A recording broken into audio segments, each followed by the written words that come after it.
కేసీఆర్ అప్పు చేసిండు 45,000 చెరువులు బాగు చేసిండు మిషన్ కాకతీయాల. కేసీఆర్ అప్పు చేసిండు 15 లక్షల మంది ఆడపిల్లల పెళ్లిళ్ళు చేసిండు. కేసీఆర్ అప్పు చేసిండు 15 లక్షల మంది ఆడ కూతురులకు కేసీఆర్ కిట్లు ఇచ్చిండు.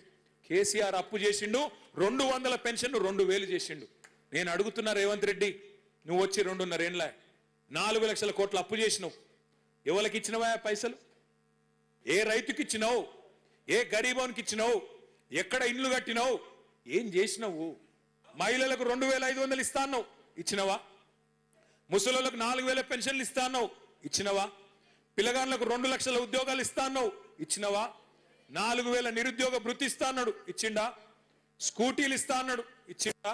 స్కూటీలు లేవు, లూటీ మాత్రం జోర్దార్ నడుస్తున్నది. రైతు బంధు లేదు, రాహుల్ బంధు మాత్రం మంచిగా నడుస్తున్నది. రాహుల్ ఖాతాలో మాత్రం టింగు టింగు అని పడుతున్నాయి, ఇక్కడ రైతుల ఖాతాల్లో మాత్రం ఏది లేదు. యూరియా ఇచ్చే ముఖం లేదు, యూరియా ఇచ్చే తెలివి లేదు ఈ సన్నాసికి. ఈయనంట రైతు డిస్కామ్ పెడతాడంట. రైతుకు కరెంట్ ఇచ్చే తెలివి లేదు, యూరియా ఇచ్చే తెలివి లేదు, రైతు బంద్ వేసే ముఖం లేదు, రైతు కనీసం పండించిన పంట కొనే తెలివి కూడా లేదు నీకు. నువ్వు అంట రైతు డిస్కామ్ పెడతా అంటే ఎవడు నమ్ముతాడు స్వామి నిన్ను? రేవంత్ రెడ్డి మాటలు ఎట్లున్నాయంటే రైతుల గురించి, నేతి బీరకాయలో నెయ్యి ఎంత ఉంటుందో రేవంత్ రెడ్డికి రైతుల మీద గంతే ప్రేమ ఉన్నది. మైసూర్ పాకులో మైసూర్ ఎంత ఉంటుందో రేవంత్ రెడ్డి రైతు డిస్కంలో రైతు గంతే ఉన్నాడు.